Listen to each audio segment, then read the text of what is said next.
Well, welcome back to another episode of the podcast series, The Leader Within. Today, I get to welcome my special guest, Jodi Tingling. She is the CEO of Creating New Steps and provides solutions for individuals and organizations to work and live intentionally by using evidence based strategies to relieve stress, build resilience, and create a unique vision that fosters growth. Well, welcome, Jodi. Thank you so much, Angela, for having me here. Yeah, Yeah.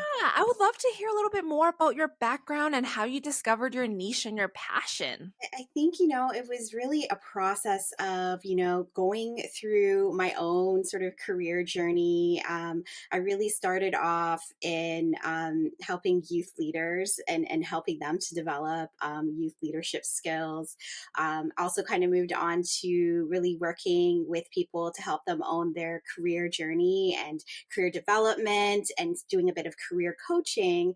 But of course, like my passion is really wellness, helping people along their wellness journey, helping them to coach them to get to, the space that they want to be in, which is, I talk a lot about living intentionally, working intentionally. And so I just love working with folks who, kind of know what they want. And, I sort of help to facilitate that process. And, of course, I work with organizations as well, too, because workplace wellness is also something that I'm really passionate about. And, as a mother myself and trying to, balance all the things, it's really important that workplaces and really leaders understand what their employees and their teams are really experiencing on a day-to-day aspect. And so, yeah, my love is really to work with organizations and leaders to help their teams be healthy and help them thrive and help them to be their best selves and be productive. And of course, in order to do that, they have to be well. So that's where I come in. I love that and I appreciate that so much because work in itself is not its own box, if I may say, right? Like it Yeah. plays into, like it feeds, sorry, into our personal lives, right? So if you're not well in Yes. your personal life and or your workplace, like it all intertwines. So I think you play such a key role that way. And I guess as you were discovering your niche and your passions and your Yeah. zone of genius, were there leaders or mentors in your that came into your life or that helped you kind of shape your career and your success today?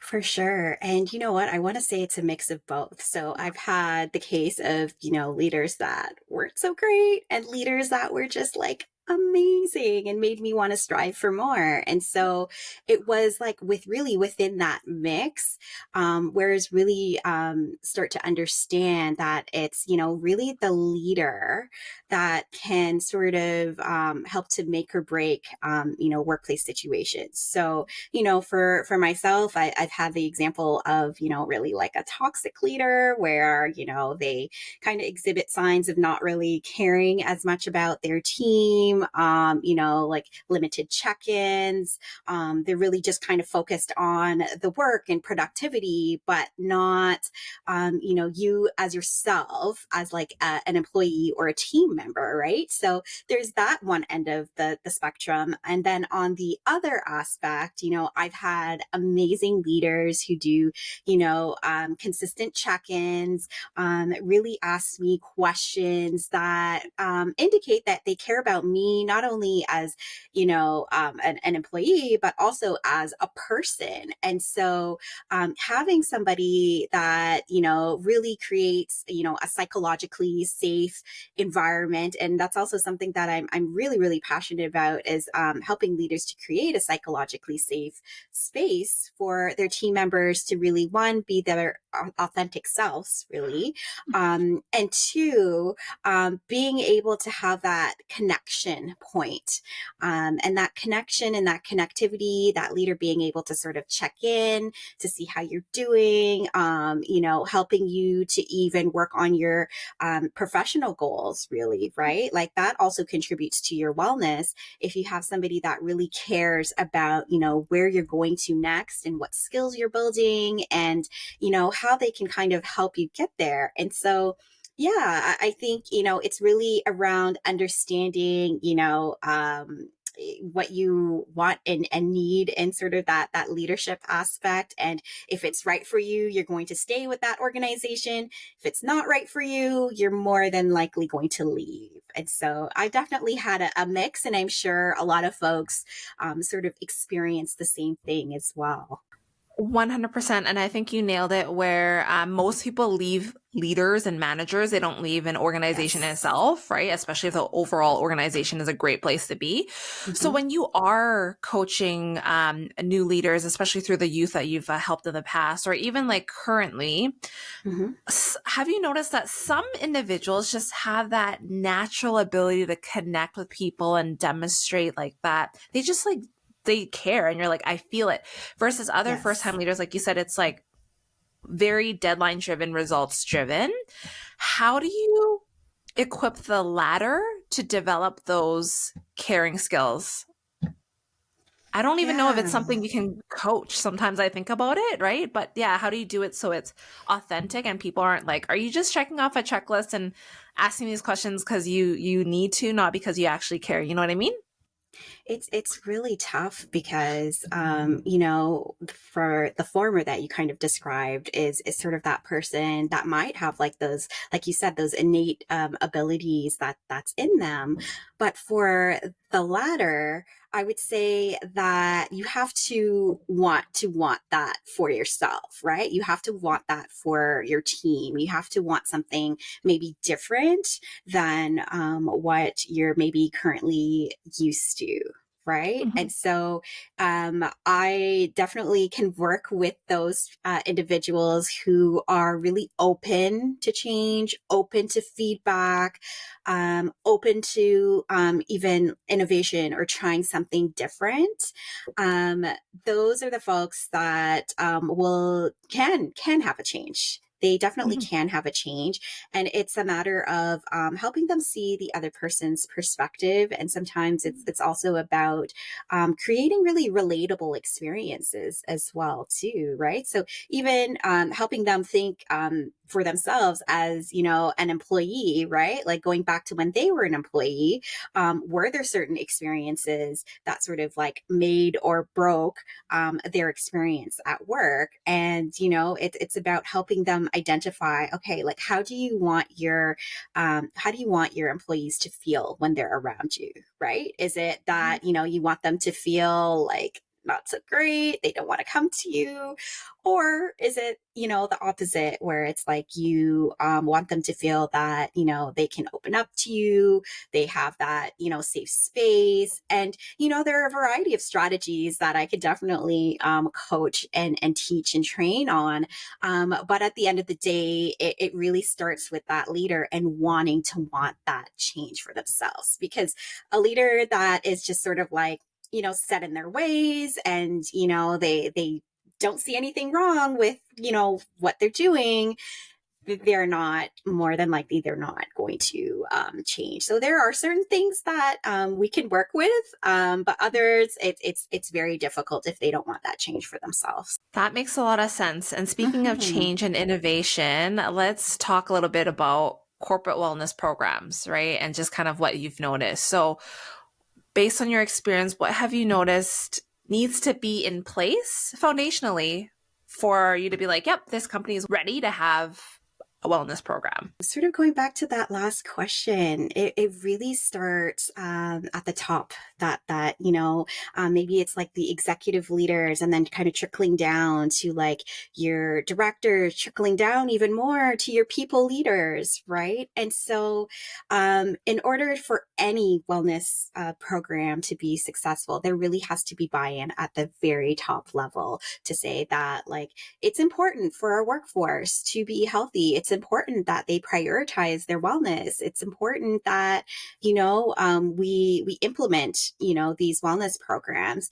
And one of the things we also have to consider are like the policies, which are again are at the top, very top level, right? And so if you have sort of like out of date policies, or maybe it's like a workplace that is not even flexible at all, that's going to be very hard to initiate any sort of wellness program after that. Anything after that, it's probably going to be more of a performative aspect to wellness programming. And so the belief really needs to be strongly held at the very top and then really modeled, each tier below that. So without that sort of like foundation of understanding why it's important, then, any sort of wellness program is not going to work. But I will say that, post pandemic, I think one good thing about that is that there has been more buy in for wellness. There has been more emphasis and importance, especially for mental health. And so I see, from my lens, things are slowly changing. People are starting to really incorporate, wellness programs and hire like wellness specialists or consultants to kind of come in and sort of assess, what's sort of going on and help the workforce in that way. Because, yeah, like a workforce that's not well, like you're not going to retain those employees, right? Like, and it's a cost. Ultimately, it's a cost to the organization if we're not keeping our employees well and retained in the workforce. So that's really at the end of the day, that's what it comes down to, right? Sounds like that's a common theme for any program or system Yeah. you want to implement in a workplace, right? It always starts at the top, and then it has to be Yes. consistent messaging and creating buy-in at every level, which is not always easy, right? So I can Yeah. definitely appreciate where you have to come in when you do that type of work. And Hmm. I would love to share a little bit of a story with you and kind of get your thoughts on this Yeah. because it relates to like these wellness initiatives. So I was chatting with one of my friends, and they were saying how they decided to join an employee resource group that is focused on mental health and wellness and Mm. promoting that in the workplace. And they Hmm. said, okay, I went on vacation, I came back, and the solution that they offered was to offer every employee bubbles. So the reason why they decided to offer bubbles because it was their way of saying, hey, this if you ever need a blow off steam, this is it, right? So like they ended up saying was that like it became like the laughing joke around the office. So in a way it brought people together because they're like Yeah. they noticed that someone was upset. They're like, hey, why don't you just go grab your bubbles, right? But um on a serious note though, from your Hmm. perspective, like what are some things that you've noticed actually work better from a wellness initiative or a program versus something maybe like bubbles as an example? That's definitely an interesting approach that I've never actually came across. But even if we're thinking about like an employee resource group, it's like kind of going back to, okay, like what is the purpose of that group, right? Is it like advocacy? I would imagine advocacy would be a major part of it. And then really, going back again to the policies, like let's take a look of like what's in place when it comes to the policies, right? Are there certain policies that are, sort of preventing employees from having like a wellness sort of journey while they're at work? Are there certain policies that the organization can maybe try to implement, right? Is it like a flexible work policy, for example, right? That definitely would contribute towards wellness. Is it, something around, yeah, like maybe introducing like wellness days, for example, right? I'm a really big fan of wellness days, by the way. And that can be sort of like separate from your sick day because like with sick days, a lot of folks really only take that if they're like physically sick or maybe their children are physically sick. And it's like, no, actually, if you're having like a rough day or like mentally you're not even present, like that should be considered, a means for taking a sick day. But, just to kind of take that stigma away, maybe it's just, okay, we have, wellness days, so many wellness days for each quarter, right? Or we have like the flexible work policy, or yeah, there's so many different things that can sort of be implemented. And of course, you have your sort of like promotion of wellness. So whether it's through, company led like content or webinars or sessions to continue to kind of promote and reinforce it. There's also like the apps. There's so many different apps and things. But yeah, my belief is really starting with the policies, like taking a deep look at the policies to see, yeah, like, are these policies like contributing to wellness, or are they taking away from our employees' wellness? So taking a look there, I think, would be a nice, good start. And really, again, getting back to senior leadership, like working with them, getting them involved. I would even have, maybe sponsors or champions of that employee resource group, so that they can take things back, right? Because we want to advocate for change. So I would say continuing that advocacy component, and really taking a look at, the organization, taking a look at their needs. If there needs to be sort of like a survey done with employees to kind of understand, okay, like, what is it that they actually need, instead of maybe offering something like a bubbles, something they may not necessarily need. For sure. And I know you had alluded to a little bit about what policy could look like when it comes to promoting wellness, but how about on the flip end of it? Like, Mm-hmm. have you, like, what comes top of mind when you're like, I remember this wording did not promote wellness at all and it contradicts what they were trying to do? Like, does anything come top of mind for you? Well, I think it's more along the lines of like, what does the organization currently have in place? So, for example, there have been a lot of talks of like return to work, or like, so employees that were working from home now have to return to work. But like, is a policy like that contributing to the wellness of employees, or is it taking away, right? And a lot of people actually prefer either, remote work or maybe hybrid by choice, because a lot of people say that, like, even the commute, right? A lot of folks are commuting, 3 4 hours a day, and that definitely, does not really add to your wellness. So like, even looking at, aspects like that, that sort of come up and can be really significant and impactful, even though maybe, that it's not like a direct wellness sort of policy, but it does directly contribute to employees' wellness. So like, that's an example that I can think of that really is impactful for employees. As you touch on the whole concept of like return to work, I know that's something that has come up in conversations too, is just, but we were working the whole time. Like, what do you mean return to work? Right. And then it led to some shifts in language where I was like, okay, maybe it's Yes. return to the office. Office. Yes. And then now you have individuals talking about, well, hybrid seems very, like it creates a sense of entitlement, right? We pay you to come to the workplace. So we're going to move away from hybrid. We're going to think about flexible work environment, right? Like, have you noticed Mm-hmm. that there's a lot more scrutiny around language, especially from a wellness perspective, right? Because it's like, you don't want to lose all your talent, but at the same time, you want to make sure that you're on par with the market. And it seems like the market is moving, unfortunately, more towards, okay, let's bring everyone back into the office, which seems a little bit Yeah. backwards to me, Mm-hmm. considering we Mm-hmm. went 2 years saying, let's promote this, right? Flexibility. But yeah, would love to hear your thoughts on that as well. Is, do you notice that there's a lot more scrutiny around hybrid versus flexible and all that? Definitely. And, I think it really goes back to, again, understanding what the employees need versus, obviously there's aspects of, okay, like, what does the company need? But I think even, that wording that you brought up there of like, okay, return to work, right? Versus returning to the office. But it's like, yeah, I could still continue to do what I'm doing at home. And honestly, I think even the research says that people actually spend more time, doing their work at home versus, in the office, right? The time that they save on commute alone is it's can actually be contributed towards the work that they're doing.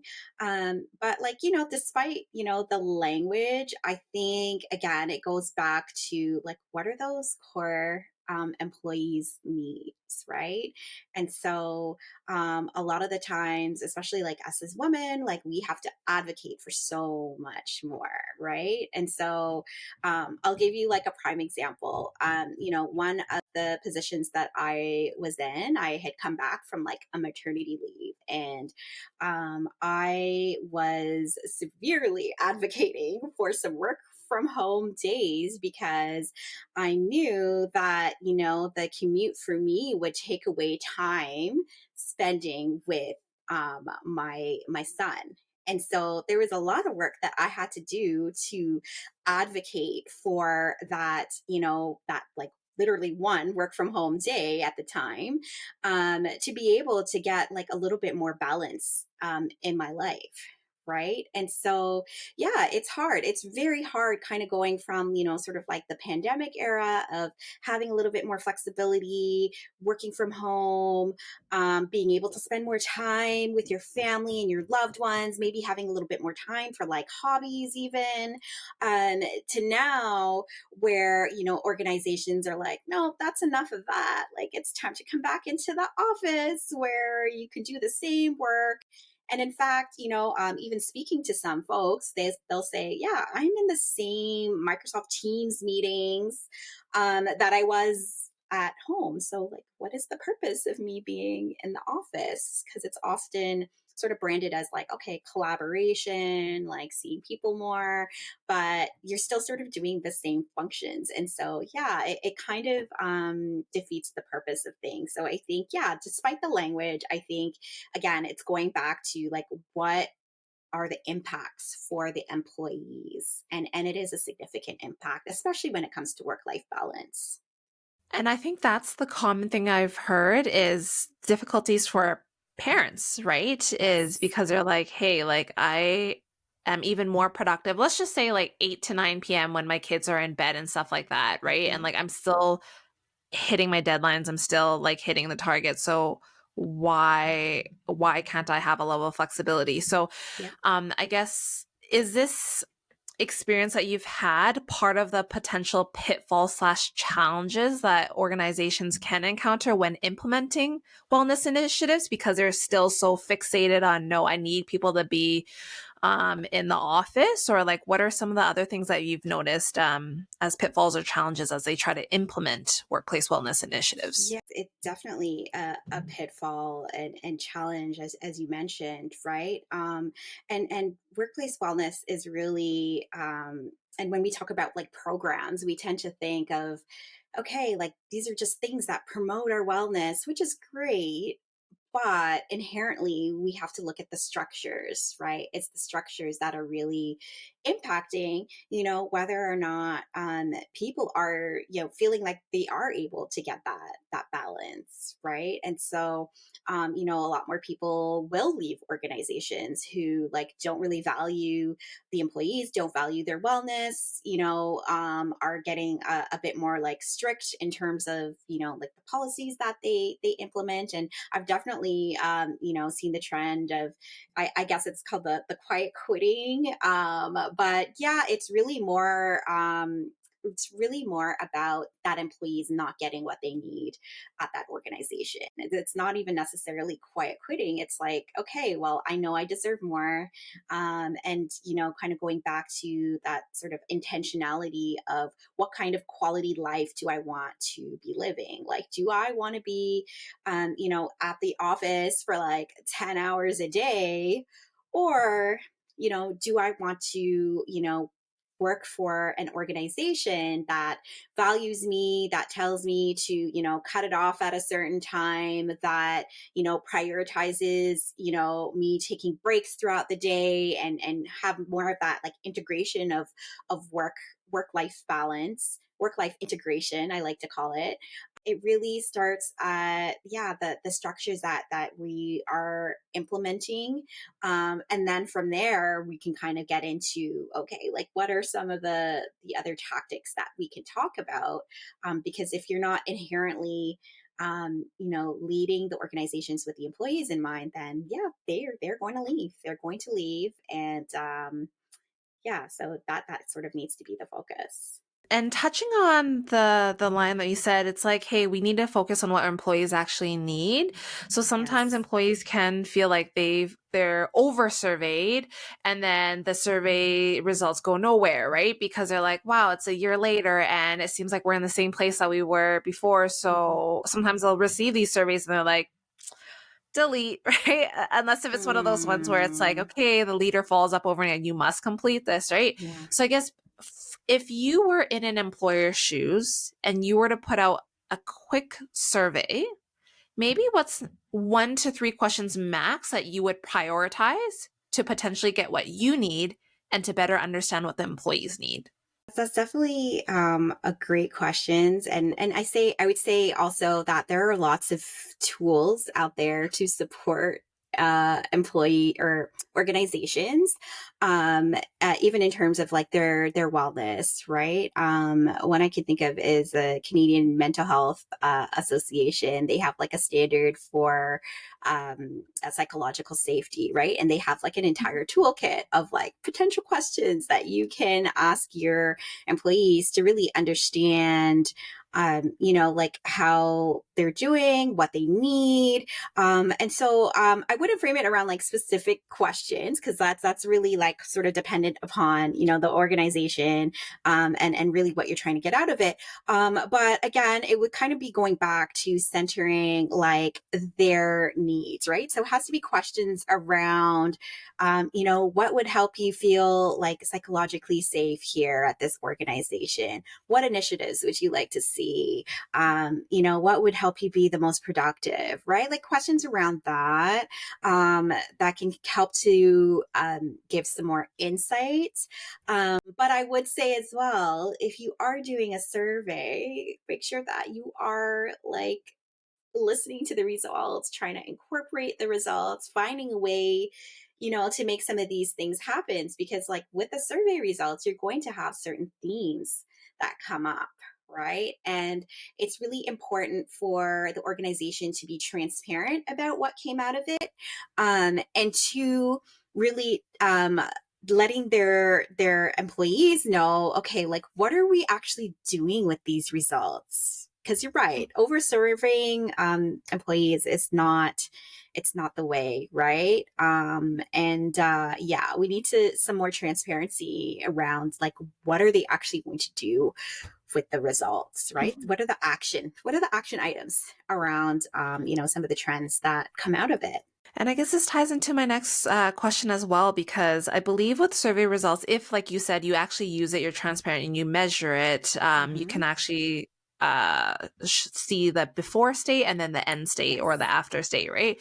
So, Yes. are there any other measurements that you've noticed that organizations use to track whether or not the workplace wellness program is doing what it's supposed to actually do, or is that too broad? Because I understand it's context specific, right? That, and I would say in an ideal world, that would be great if they are tracking those metrics. Some organizations are, if you are really a proponent of wellness, you have like a wellness department or a dedicated person or people that whose roles are dedicated to wellness. But for other organizations that might be a little bit slower on the wellness train, they may not actually have questions specifically targeting wellness, and so you might have to maybe sort of pull out some of the results from maybe other questions that are asked within these surveys. But, if you are, a leader or an organization listening or watching this, yes, please do implement questions that are, measuring the wellness initiatives that you are doing. And again, like there are many tools out there that can help. You can yeah, follow some of the guidelines through Canadian Mental Health Association. And yeah, there are like 13 psychologically safe risk factors as well too. There are toolkits out there that can help. If that is too consuming, I would say hire a consultant that specializes in these areas that can help to, yeah, implement some of those survey questions and make even like, recommendations on like best practices, right? So these are things that, are quite feasible and can be done.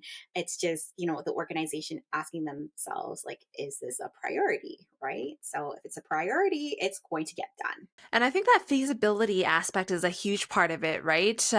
When people think about, can I afford to create a wellness program or a healthy workplace, but you can't afford not to, right? It You is can't is afford not my to. rebuttal against. And what I hear from you also is that as you continue to build out these programs and engage consultants and stuff like that, it honestly starts with a leader, right? Because if you have leaders who care for their people, that already takes a huge burden in a sense off whatever program or system that otherwise would have been put in place as a safety valve to hopefully continue to reinforce certain behaviors, right? To promote workplace wellness. So have you noticed from like a virtual team slash remote teams perspective that wellness programs are less effective, or are they very rarely needed because people have the flexibility that they are potentially desiring in their lives? I would say wellness programs are still vastly needed. And also like it really sends the messaging to employees that their wellness matters, right? This organization cares about you. This organization cares about your wellness, right? And so I would say, yeah, the continuance of wellness programs is very, very important, even to if you're just able to sort of have even like maybe certain wellness sessions quarterly, or maybe it's sort of like a newsletter, or it's again the sort of like the promotion of your EFAP program.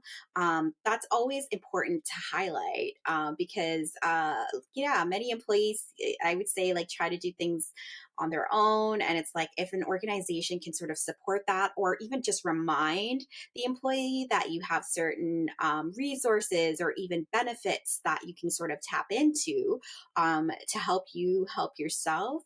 It's so important. So I would say, yeah, wellness programs are still very much needed and still very much need to be at the forefront of things. Well, that's a really good call out, right? Because no matter where you are, it's easy to not feel seen when you are working remotely. So I can Hmm. totally like see where you're coming from when you're like, no, like it's just as important, right, for our remote workers and everything. So, I guess from a general perspective, is there a specific company that you've noticed where you're like, they are a leader in the corporate wellness program? Like everyone should pay attention to them because of X, Y, or Z?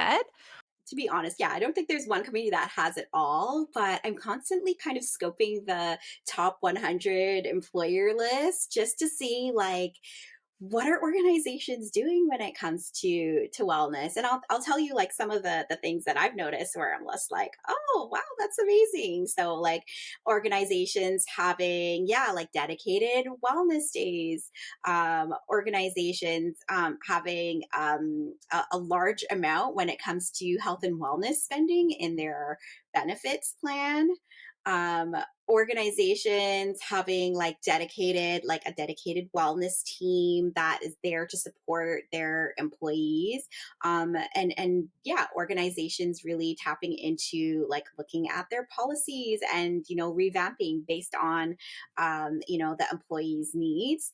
And so yeah, I feel like it's like a variety of things that some of those like top uh, employers sort of do to contribute to wellness. And it's a great resource to kind of look at, because I see that they kind of like grade how they're doing on like health and wellness. And so I tend to look at the ones that are like, okay, like A and above. I'm like, oh, okay, that sounds really cool and innovative. And so yeah, it's even if you're an employer who does not know where to start when it comes to health and wellness, take a look at that top 100 Canadian employers list to see what are other folks doing when it comes to best practices in the wellness space, right? And you'll see like quite a variety of initiatives that are taking place. And again, it really kind of goes back to, okay, like what are some of the things that like may work for my organization.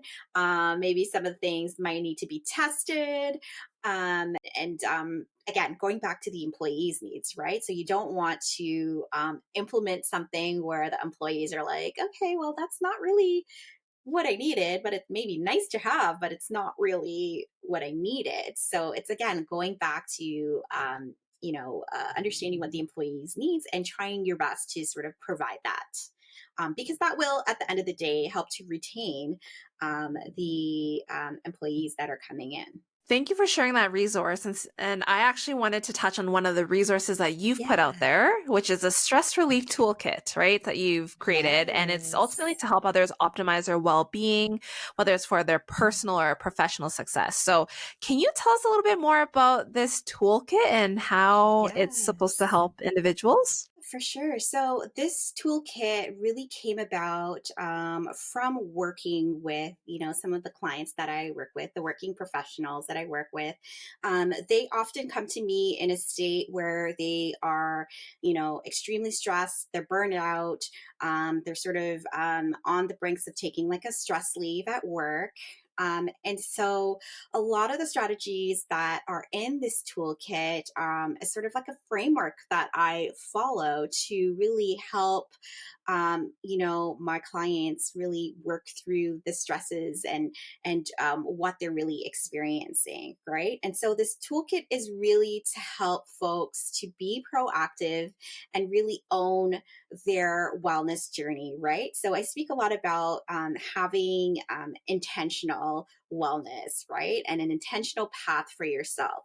So that really requires understanding your stress symptoms, understanding your triggers, and understanding your patterns of behavior as well too, right? A lot of us are sort of stuck in terms of like the patterns that we tend to have for ourselves, right? So a part of this toolkit is helping folks to identify it, like call it out, like what is it that you're doing in your life that is not really contributing to helping you be the best person that you can be, right? So it's really targeted towards helping people understand themselves, and then getting into the strategies that can really help them be successful, right? So it talks about sort of like how do you do that, work life balance aspect. How do you even create habits that help you be successful, right? Because a lot of us, it's really in our habits that we maintain, that either help us or hinder us on our journey, right? And so it's taking a look at some of the habits of what we're currently maintaining and maybe establishing some newer habits and how to gradually do that. And then, this course or this toolkit has 4 courses, but at the end of it, it's really tapping into specific strategies that you can use to help you to really be that like that balanced person and have that intentional wellness, right? So whether you need to sort of like take a look at some of your thought patterns, whether it's you're experiencing anxiety and you need to find ways to practice relaxation strategies or mindfulness, right?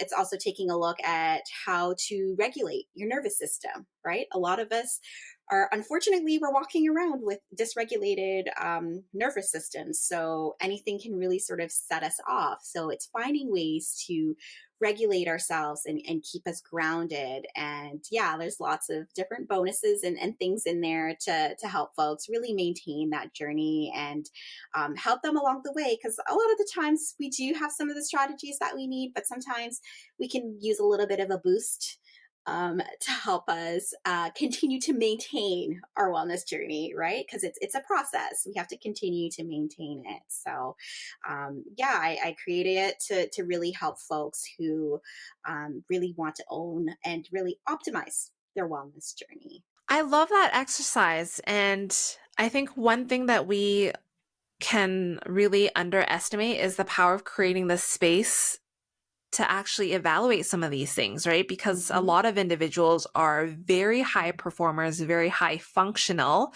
So they Yes. develop coping mechanisms that might just help them get through it so they can achieve whatever they need to achieve until something like triggers it, and then it all blows up and they're like, oh crap, right? It's because some of those mechanisms that we had might worked in the moment or for the last couple of years, but isn't what we need going forward to continue to elevate and succeed and all that, Yes. right? So thank you for creating such an incredible resource, and again, creating the space for individuals to understand like, hey, like this is actually really needed, especially if you are wearing a lot of hats to many people, right? You got to fill your own cup in the process, right? Yeah, and I will say that, it's often the high performers that need the most support, and those are the people that I tend to work with a lot, and they tend to put their needs on the back burner when it's like, no, you got to put your needs on the front burner, because if you don't take care of yourself, you won't be a high performer for very long. And when you look at the stats, you tend to notice that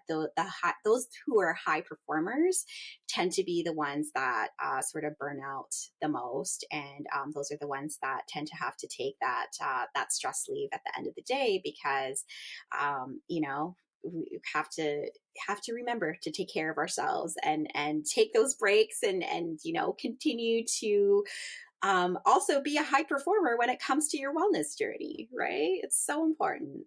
I'm curious as to what it looks like for you because you're an entrepreneur and you're a parent. And I feel like those are two of the most difficult roles out there, right? Because Yes.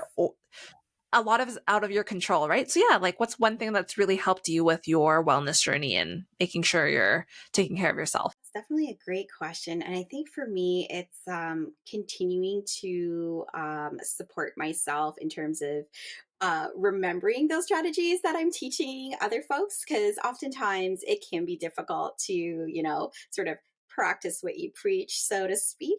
But yeah, for me, I like to, take some time for myself. I have to, schedule in that time for myself, whether it's doing, some mindful meditations right as I wake up in the morning, to making sure I take intentional breaks throughout my day so that I don't continue going, because I'm definitely a self-professed high achiever as well too.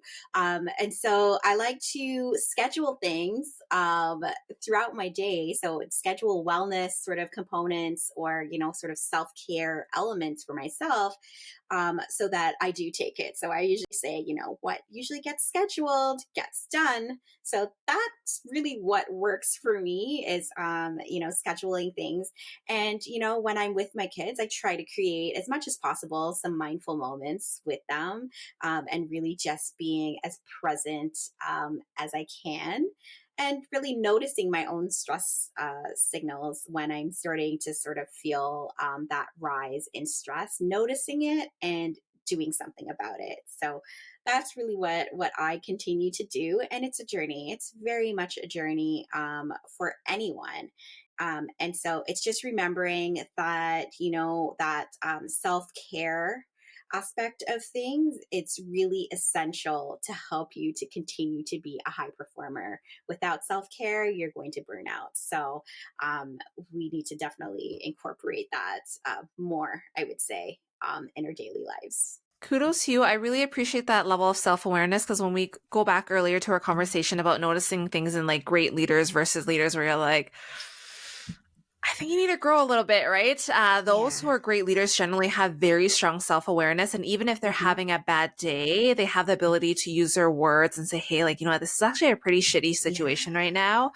So if I'm a little on edge, like just giving you a heads up, like it's not on you or anything like that. And then they then follow that up with action, which is that regulation piece. And also, like you said, it's being intentional with, okay, what is it that I need in this moment so that I can ensure that I can then empower others around me. So this kind of ties into my next question Yeah. is given your experience, what's the first thought that comes to mind when it comes to unleashing an individual or an organization's potential?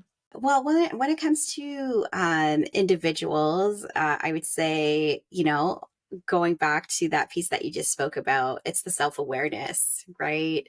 Without that self awareness, we can't really grow or change or learn, right? So it's as much as possible focusing on your own self awareness and how to continue to grow from there, soliciting feedback to help, sort of move that needle on in when it comes to intentional sort of wellness. When it comes to the organization, it's really prioritizing, right? It's about prioritizing what matters the most. And if your organization is sort of maybe on the fence when it comes to wellness and sort of having that intentional sort of like wellness programming, I would say it sort of needs to be like a continual advocacy, continuous approach to it, and really going back to pulling out reports. I know Deloitte has a report on wellness and sort of the impacts when it comes to organizations. And so even like taking a look at some of the reports, what did the numbers say? If your organization is a very numbers driven, stats driven organization, pull out reports that like the Deloitte report that looks at the stats. And when it talks about like there is a cost when it comes to not taking care of your employees, there's a cost when it comes to not prioritizing their wellness.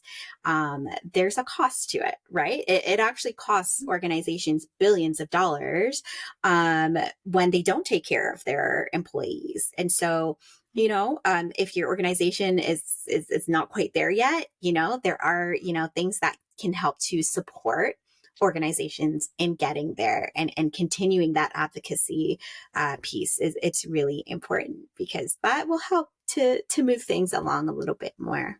Well, thank you for sharing your insights on that and sharing with us another resource as well.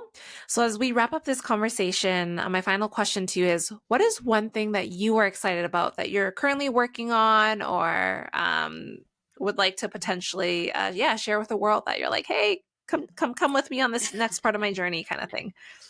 I was actually working on it right before the session, but I am creating a couple of things, especially for high performers. And so, one of it is maybe developing a course around habits for high performers to continue to perform well. And then I want to really work on, like sort of like a coaching program to help our high performers. Maybe you're sort of, new to your career, maybe you want to level up. I'm sort of working on a program that will help them level up while maintaining their wellness journey as well too, because a major part of being a high performer is taking care of yourself, is having intentional rest recovery time embedded in the design, right? So it's again kind of going back to creating that intentionality piece in your life.